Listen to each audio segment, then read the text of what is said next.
بسم اللہ الرحمن الرحیم۔ السلام علیکم ناظرین، دوستو اپنے چینل میں آپ کو خوش آمدید کہتا ہوں۔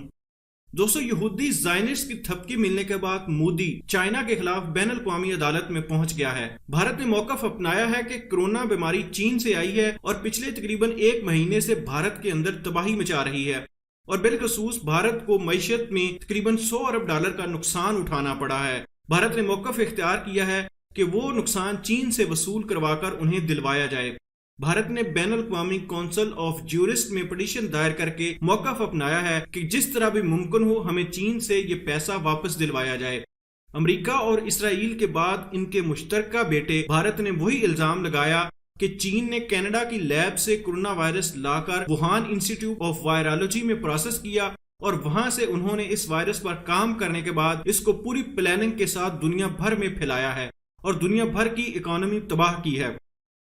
ناظرین، دوسری طرف امریکہ کے ایک وکیل نے بھی عدالت میں پٹیشن دائر کی ہے کہ امریکہ کو چین سے $20 ٹریلین لے کر دیے جائیں۔ چین نے وائرس پھیلا کر ان کی معیشت برباد کی ہے۔ پٹیشن میں یہ بھی کہا گیا ہے کہ چین نے جن جن ممالک کو قرضہ دیا ہوا ہے وہ قرضہ بھی چین سے معاف کروایا جائے۔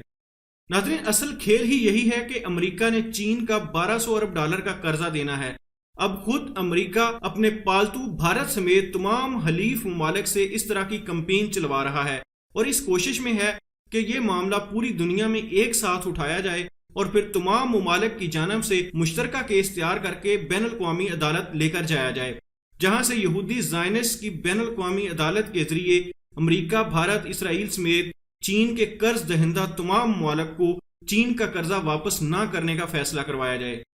ناظرین، یہ ایک طرح سے کھلی بدماشی ہے کہ چین سے پیسہ یا درآمدات قرض کی صورت میں لے کر بعد میں کورونا پھیلانے کا الزام دے کر وہ سب قرضہ ہڑپ کر لیا جائے اور انٹرنیشنل کورٹ آف جسٹس کے ایک نام نہاد یک طرفہ فیصلے کے ذریعے قرض واپس کرنے سے انکار کر دیا جائے۔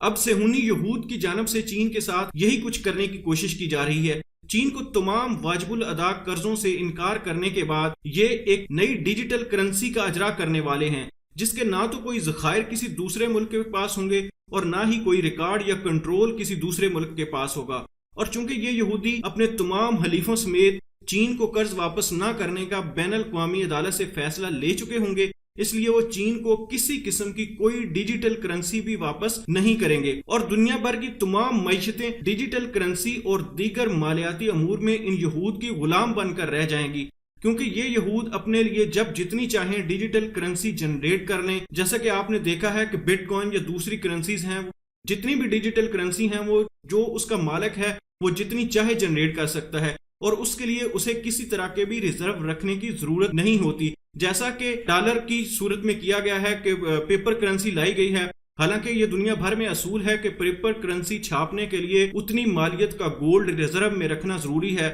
لیکن امریکہ بہادر گولڈ ریزرو رکھے بغیر ڈالر چھاپ کر پوری دنیا کو بیوقوف بنا رہا ہے، اور پوری دنیا میں اس نے ڈالر کی بادشاہت بنائی ہوئی ہے۔ ناظرین، اس فرضی یا بے وجود کمپیوٹر بیسڈ کرنسی کے ذریعے دجال کے یہ پیروکار زائنسٹ پوری دنیا کے تمام وسائل پر قابض ہو جائیں گے۔ اس کے بعد قدم بقدم آگے بڑھتے ہوئے یہ پوری دنیا کی دولت، تمام وسائل، خوراک، معدنیات اور ہر چیز کے بلا شرکت غیر اکیلے مالک ہوں گے، اور جس ڈیجیٹل کرنسی سے دنیا بھر سے یہ کچھ چیزیں خریدیں گے وہ کرنسی بھی انہی کے ہاتھوں کا کھیل ہوگی، یعنی جب جتنی چاہیں کرنسی بنا لیں، جتنی چاہیں ڈیلیٹ کر دیں، اور دنیا کو بیوقوف بنا کر اس علامتی بے وجود کرنسی سے دنیا کی تمام اجناس اور ریسورسز خرید لیں۔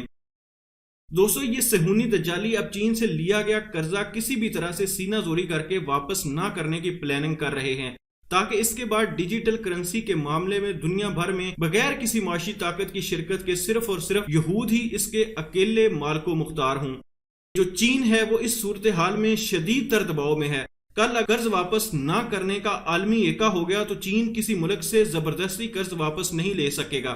اور مستقبل قریب میں چین لازماً روس، پاکستان، افغانستان، ایران اور ترکی سے مل کر یہودیوں کی اس شاطرانہ چال کے خلاف کچھ بڑے اقدامات کرنے کی کوشش کرے گا، اور دیکھتے ہیں کہ مستقبل میں کیا ہوتا ہے۔ ابھی تو حالات اسی طرف جاتے نظر آ رہے ہیں، لیکن میرا اللہ خیر کرے گا، اور انشاءاللہ جو بھی ہوگا مسلمانوں کے حق میں، اور جو لوگ اچھی نیتوں والے لوگ ہیں ان کے حق میں بہتر ہوگا۔ ناظرین، یہ سب کچھ جو تجزیہ میں نے پیش کیا ہے یہ میری ذاتی رائے ہے، لیکن اگر آپ اس سے اختلاف کرتے ہیں یا اس کے حق میں بولنا چاہتے ہیں تو نیچے کومنٹ سیکشن میں اپنی رائے ضرور دیجیے گا۔ ایک نئی ویڈیو کے ساتھ آپ بہت جلد آؤں گا۔ بہت شکریہ۔ اللہ حافظ۔